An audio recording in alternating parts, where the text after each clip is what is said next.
जब लड़ाई सच की हो तो जीत या हार से पहले इम्तिहान आता है, और इस वक्त इम्तिहान सिर्फ एक इंसान का नहीं बल्कि पूरे सिस्टम का है। 23 दिन से भूखा एक शख्स अस्पताल के एक कमरे में बैठा है। बाहर हजारों समर्थक जमा हैं। संसद मार्च की तैयारियां चल रही हैं। पुलिस अलर्ट पर है और तभी एक हाथ से लिखा नोट सामने आता है। उस नोट में सिर्फ 3 शर्तें हैं, लेकिन उन्हीं 3 शर्तों ने देश की राजनीति में नई हलचल मचा दी है। क्या सोनम वांगचुक आखिरकार अपनी भूख हड़ताल खत्म करने जा रहे हैं, या फिर ये सरकार के सामने रखी गई आखिरी चेतावनी है? और आखिर उस नोट में ऐसा क्या लिखा है जिसने आंदोलन को एक नया मोड़ दे दिया? आइए जानते हैं पूरी खबर। पिछले 23 दिनों से एक्टिविस्ट सोनम वांगचुक भूख हड़ताल पर हैं। उनका कहना है कि देश की शिक्षा व्यवस्था लगातार सवालों के घेरे में है। पेपर लीक, परीक्षा में गड़बड़ी, छात्रों का भविष्य और जवाबदेही की कमी जैसे मुद्दों को लेकर वे लगातार सरकार से जवाब मांग रहे हैं।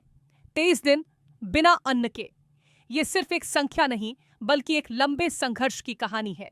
लेकिन अब इस संघर्ष में सबसे बड़ा मोड़ आ चुका है। सफदरजंग अस्पताल से सोनम वांगचुक का हाथ से लिखा एक नोट सामने आया है। इस नोट में उन्होंने साफ कहा है कि वे 20 जुलाई को अपनी भूख हड़ताल खत्म कर देंगे, लेकिन सिर्फ तब जब उनकी शर्तें पूरी हों। अब सवाल है, आखिर वो 3 शर्तें क्या हैं? पहली शर्त, सरकार देश की शिक्षा व्यवस्था में हुई हाल की नाकामियों जैसे पेपर लीक और दूसरी गड़बड़ियों की जिम्मेदारी सार्वजनिक रूप से स्वीकार करे। दूसरी शर्त, सीजेपी के सांसद और अलग अलग राजनीतिक दलों के नेता भरोसा दें कि संसद में शिक्षा व्यवस्था और छात्रों के भविष्य का मुद्दा पूरी मजबूती से उठाया जाएगा।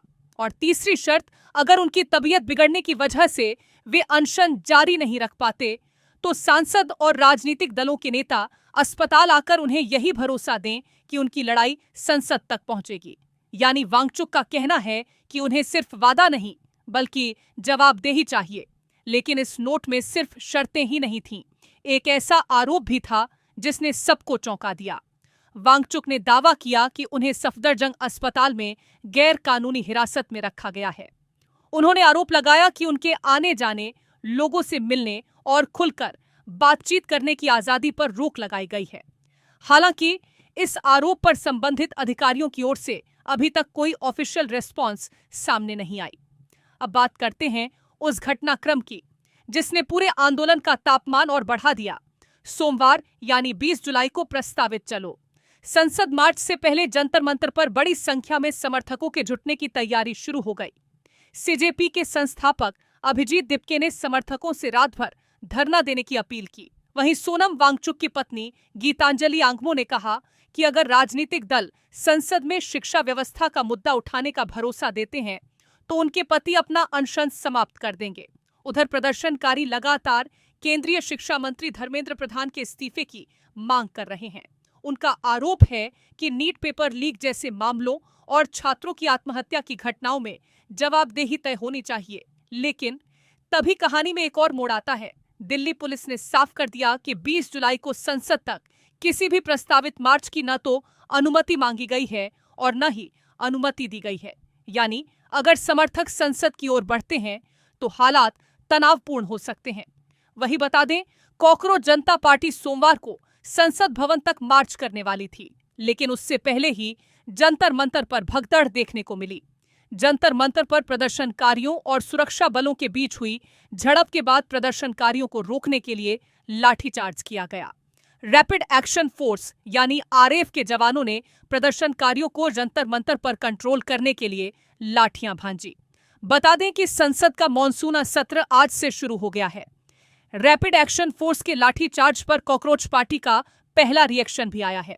पार्टी के एक्स सोशल मीडिया हैंडल पर लाठीचार्ज का वीडियो पोस्ट कर लिखा गया कि ये बिल्कुल गलत है और उन्होंने इसे संविधान के विपरीत बताया है। वीडियो में देखा जा सकता है कि आरएएफ के जवान इस कदर प्रदर्शनकारियों पर लाठियां बरसा रहे हैं। मॉनसून सत्र के मद्देनजर पुलिस और सुरक्षा बलों की टीमें अलर्ट पर हैं। दिल्ली मेट्रो रेल कॉरपोरेशन ने सोमवार को सुरक्षा कारणों से राजीव चौक, जनपथ, पटेल चौक, केंद्रीय सचिवालय और सेवा तीर्थ मेट्रो स्टेशनों को बंद कर दिया है। ये कदम कॉकरोच पार्टी की ओर से निकाले जा रहे विरोध मार्च को ध्यान में रखते हुए उठाया गया है। डीएमआरसी ने एक्स पर एक पोस्ट में कहा कि अगले आदेश तक ये 5 मेट्रो स्टेशन बंद रहेंगे। इसके साथ ही दिल्ली में धारा 163 के तहत निषेधाज्ञा लागू कर दी है। इसकी जानकारी खुद एक्स पर पोस्ट कर डीसीपी सचिन शर्मा ने दी। अब सबसे बड़ा सवाल, क्या सरकार वांगचुक की मांगों पर कोई फैसला लेगी? क्या विपक्ष संसद में इस मुद्दे को जोर शोर से उठाएगा? क्या 23 दिनों से चल रही ये भूख हड़ताल आज खत्म हो जाएगी या फिर ये आंदोलन और भी बड़ा रूप ले लेगा? सवाल सिर्फ सोनम वांगचुक का नहीं है, सवाल उन लाखों छात्रों का भी है जो हर साल दिन रात मेहनत करके कॉम्पिटिटिव एग्जामिनेशंस की तैयारी करते हैं, लेकिन सिर्फ एक पेपर लीक, एक गड़बड़ी और कई महीनों की मेहनत पर पानी फिर जाता है। यही वजह है कि ये आंदोलन अब सिर्फ एक व्यक्ति की भूख हड़ताल नहीं, बल्कि एजुकेशन सिस्टम में जवाबदेही की मांग का प्रतीक बनता जा रहा है। अब सबसे बड़ा सस्पेंस यही है, अगर सरकार उनकी मांगों पर कोई प्रतिक्रिया नहीं देती तो क्या आंदोलन और उग्र होगा? अगर संसद में ये मुद्दा नहीं उठा तो क्या देश भर में प्रदर्शन और तेज होंगे या फिर आखिरी समय में कोई ऐसा फैसला आएगा जिससे 23 दिनों से चल रहा ये आंदोलन शांत हो जाएगा? शायर ने क्या खूब कहा है, सवाल जब जमीर का हो तो खामोशी भी गुनाह बन जाती है, और जब आवाज जनता की हो तो सत्ता को जवाब देना ही पड़ता है। अब पूरे देश की निगाहें सिर्फ एक फैसले पर टिकी हैं। क्या सरकार झुकेगी? क्या विपक्ष अपना वादा निभाएगा?